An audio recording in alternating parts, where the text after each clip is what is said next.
Hi guys, today we're going to talk about compound interest and continuously compounded interest. So you guys know that if you have a credit card, then you are actually borrowing money, and when you borrow that money, you have to pay back the money, plus you have to pay the interest that whatever the company is charging you. Um, it works the same way if you invest money. If you invest money, you don't have to pay it back because you're not borrowing it, but wherever you invest or whatever you invest with, you earn some type of interest. So we're going to talk about the difference today between compounding interest over certain periods of time and how many times they would compound, and then interest that is continuously being compounded, which is like an infinite number of times. You can't set an actual number to how many times. So anyway, let's start with the difference in the formulas. So for compound interest, the A is going to give you the total amount when you have your balance, whatever you invested or whatever you borrowed. Um, it's going to take that amount and factor in all of the interest that was accrued, and then you'll get your total amount. So that's what the A is, the total balance at the end of all the interest being accrued. Total balance.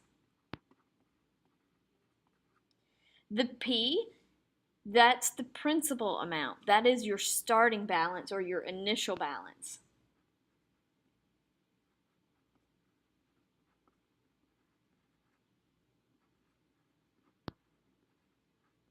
Again, it's called principal.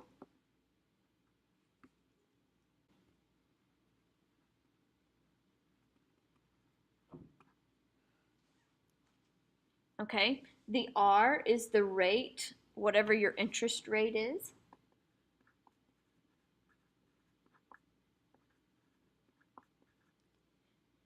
The N, as you'll notice, there are two N's here. You'll apply, they mean the same thing because they're both representing the same value. The N is the number of times that it's going to compound, however many times your interest compounds.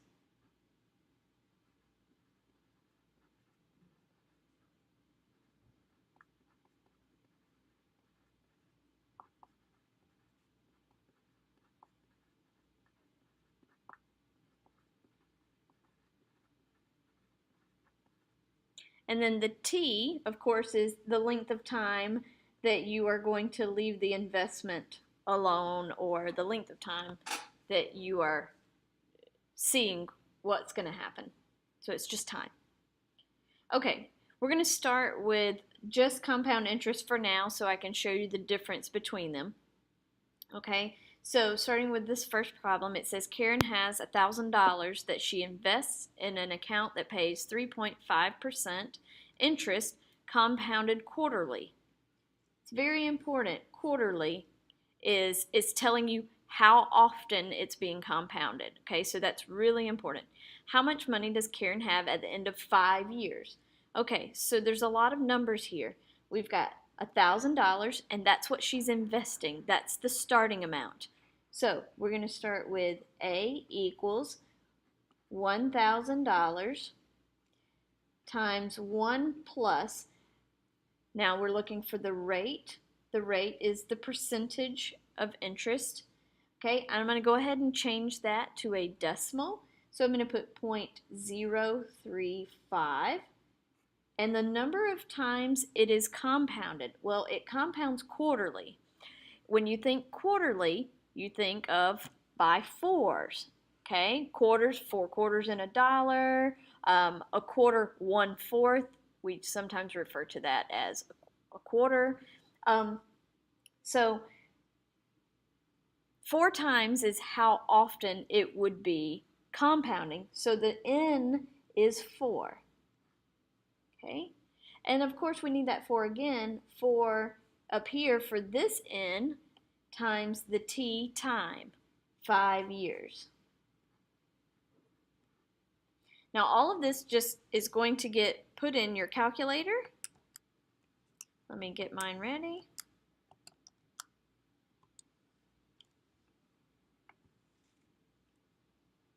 So you put in 1,000, parentheses. If you want to type it in all at once, you can, or you can break it down into sections. I'm going to hit alpha y equals to get my numerator and denominator. I just hit the first one. And I forgot to put the 1 in, so I need to back up. I just hit the left key. 1 plus 0.035 divided by 4, come out to the side, and I'm going to go ahead and raise it to the 20th power. I am going to press the caret key right up under the clear button. Looks like a little rooftop. Put 20. No, I don't want to graph this. What am I doing? Enter. 1190, so $1,190. And since this is money, I'm going to look at this 3 here. This would be the last digit that I'd be able to represent in terms of money. The 9 tells the 3 to round up, so 1,000, the A equals, in terms of money, $1,190.34. So after 5 years of it compounding quarterly at 3.5%, her original balance of 1,000 will now be $1,190 or 1,190. All right, let's look at the next one. John is investing $400 in an account that pays 4.25% interest semi-annually. That means twice a year, 2 times a year. Okay, how much will he have in the account after 10 years? So A equals, he started with 400, 1 plus, I'm going to go ahead and change the rate here to 0.0425. Twice a year is how many times it compounds. And then 2 times how many years? 10 years.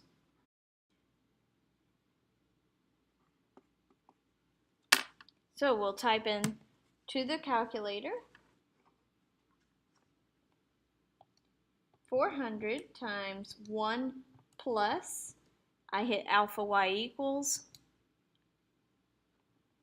0.0425 divided by 2, come out to the side, raised to the 20th power, $609.12.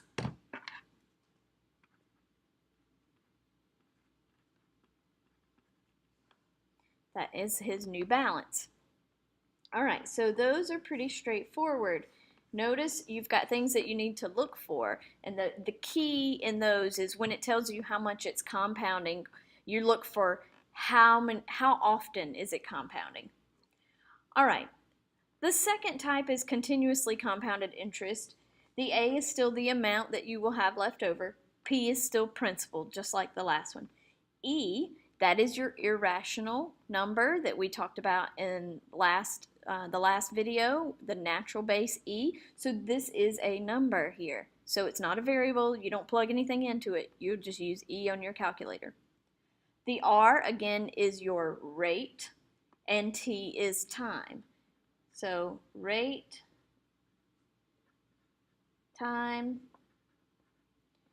principal, and amount, or the total balance. Okay, the thing is, if it is continuously compounded, you will see the word continuously in the word problem. Okay, so here we go. Jennifer deposited $5,000 into an account that earns 5% interest compounded continuously. There it is. That immediately tells you that you need to use the formula PERT, P-E to the R-T. All right, what is the balance in the account after 2 years? So A equals, we started with 5,000, okay, E, because we're going to plug that into our calculator, to the 0.05 or 0.05 times 2, the rate written as a decimal, and the time in years. Okay, so when you take your calculator, we're going to put in 5,000, And now the E, there's two choices. You can either use the right above the division sign, there's a little lowercase e you could use. I'm going to use the one just above LN. And since it's blue, I have to hit second. So second, and I'm going to hit the LN. And that one, because it says e to the x, it automatically gives me stuff for the exponent.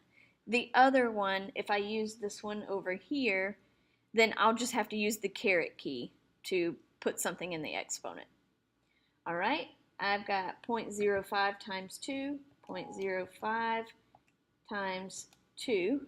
Look at how I wrote that. Okay, and enter.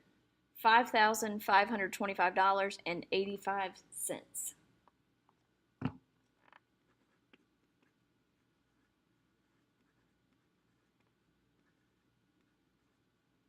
Okay, so make sure that you just look for the keyword continuously to use that formula. Of course, formulas will be given to you on your exam, so you don't have to memorize them, just know when to use them. Try the problems on the back and let me know if you have any questions.